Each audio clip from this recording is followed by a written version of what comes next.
श्रीगुरुभ्यो नमः। कान्ताय कल्याणगुणैकधाम्ने नबद्युनाथ प्रतिमप्रभाय नारायणायाखिलकारणाय श्रीप्राणनाथाय नमस्करोमि। ಶ್ರೀಮದ್ ಸುಮಧ್ವವಿಜಯ ತೃತೀಯ ಸರ್ಗ 34ನೇ ಶ್ಲೋಕ. ವಿಹಿತ ಸಾಧನ ಸಾಧಿತ ಸತ್ಕ್ರಿಯೋಜ್ವಲನಮುಜ್ವಲದೀರ್ಜ್ವಲಯನ್ನಯಂ ಉಪನಿನಾಯ ಸುತಂ ಸಮಲಂಕೃತಂ ಕುಶಲಿನಂ ಕುಶಲೀಕೃತ ಶೀರ್ಷಕಂ. ವಿಹಿತ ಸಾಧನ ಸಾಧಿತ ಸತ್ಕ್ರಿಯಃ ಜ್ವಲನಂ ಉಜ್ವಲನ ಜ್ವಲನಂ ಉಜ್ವಲದೀಹಿ ಜ್ವಲಯನ್ ಅಯಂ ಉಪನಿನಾಯ ಸುತಂ ಸಮಲಂಕೃತಂ ಕುಶಲಿನಂ ಕುಶಲೀಕೃತ ಶೀರ್ಷಕಂ. ಅಂದ್ರೆ ಹಿಂದಿನ ಶ್ಲೋಕಗಳಲ್ಲಿ ಆ ವಾಸುದೇವನಿಗೆ ಉಪನಯನ ಆಯಿತು ಎನ್ನುವ ವಿಚಾರವನ್ನ ನಾವು ನೋಡಿದ್ದೇವೆ. ಅದಾದ ಮೇಲೆ ಹೇಗಿತ್ತು ಹಾಗೆ ಅಂತ ಹೇಳ್ತಾರೆ.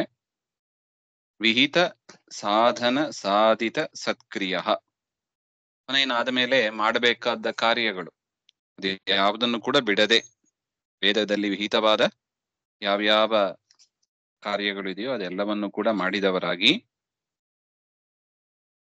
ಜ್ವಲನಂ ಅಗ್ನಿಂ ಉಜ್ವಲಯನ್ ಸ್ವಯಂ, ಆಹುತಿ ಕೊಡಬೇಕು, ಅಗ್ನಿ ಕಾರ್ಯ ಮಾಡ್ಬೇಕಲ್ವಾ, ಅಗ್ನಿ ಕಾರ್ಯಕ್ಕಾಗಿ ಅಗ್ನಿಯನ್ನ ಪ್ರಜ್ವಲಿಸುತ್ತಾ ಅದರಲ್ಲಿ ಆಹುತಿಯನ್ನು ಕೊಟ್ಟವರಾಗಿ,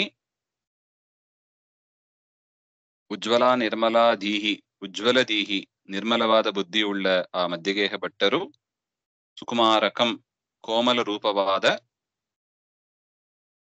ಸಮಲಂಕೃತಂ ಇತಿ ಪಾಠೆ ಸಮ್ಯಗ್ ಅಲಂಕೃತಂ ಇತ್ಯರ್ಥ, ಚೆನ್ನಾಗಿ ಅಲಂಕರಿಸಿಕೊಂಡಲ್ಪಟ್ಟ, ಕುಶಲಂ ಕ್ಷೇಮಂ ಅಸ್ಯ ಅಸ್ತಿ ಇತಿ ತಂ ರೋಗಾದಿ ರಹಿತಂ ಅಂತ, ರೋಗಾದಿಗಳು ಇಲ್ಲದೆ ಇರುವ ಅಕುಶಲಂ, ಕುಶಲಂ ಸಂಪದ್ಯಮಾನಂ ಕೃತಂ ಕುಶಲೀಕೃತಂ ಅಂದ್ರೆ ಕ್ಷುರಕರ್ಮನ ಭದ್ರೀಕೃತಂ, ಕ್ಷೌರ ಮಾಡಿಸಿಕೊಂಡು ತಲೆಯನ್ನ ಕೊನೆಯ ಕಾಲದಲ್ಲಿ ಮಾಡಿಸ್ತಾರೆ ನೋಡಿ, ಕ್ಷೌರವನ್ನ ಮಾಡಿಸಿದವರಾಗಿ, ಆ ತಂ ಆ ಮಗನನ್ನು, ಸುತಂ ಅಂದ್ರೆ ಮಗನನ್ನು, ಉಪನೀತವನ್ನು ಮಾಡಿದ್ರು ಅಂದ್ರೆ ಉಪನಯನ ಉಳ್ಳವನನ್ನಾಗಿ ಮಾಡಿದ್ರು.